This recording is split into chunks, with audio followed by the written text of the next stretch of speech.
Hello Year 6 and welcome to our second lesson on figurative language. Now today we're going to be looking at three more forms of figurative language and they are onomatopoeias. Don't worry, we're not asking you to spell that word, but if you do that's a bonus. But as long as you can recognise what it is, and it's words that sound like the thing they are describing. So for example, bang sounds the same as what it's describing, or splat or thump. There's some examples for you. We're also going to be looking at alliteration, which is the repetition of the initial letters of words next to or close to each other. And we'll be looking at the famous tongue twister that I'm sure all of you will recognise. And finally, we'll be looking at assonance, which is the repetition of vowel sounds inside of words. Bit of repetition of our phonics there. Okay. Onomatopoeia. So as we said, it's the use of words that sounds like the thing they're describing. So for example, boom, splat, meow. Exactly the same, meow. Splat. The knight shoved the fire-breathing dragon hard against the castle wall. High in the rainforest canopy, Kiara could hear the soft rustle, rustle of the whispering leaves.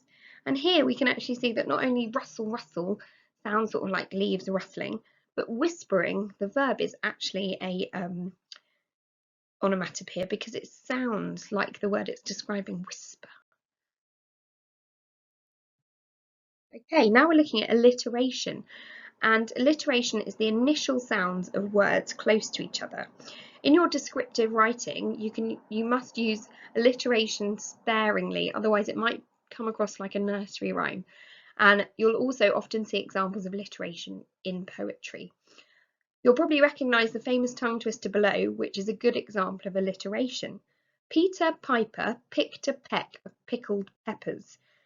And one of the most famous poems from a long time ago in 1845, which heavily features alliteration, is The Raven by Edgar Allan Poe. While I nodded, nearly napping, suddenly there came a tapping.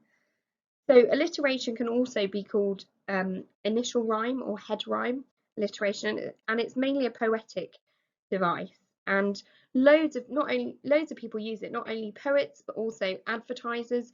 You may have seen alliteration in headlines in newspapers, and they take this approach of repeating the initial letter to grab people's attention.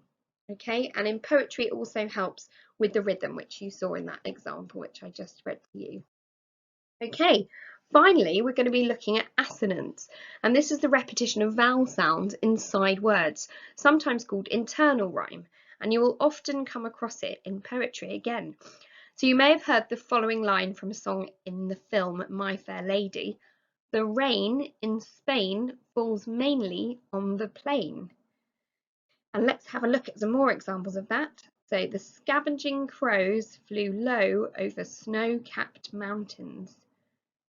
I liked the beast on the east beach least.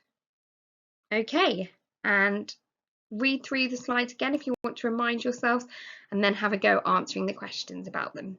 See you next time. Bye.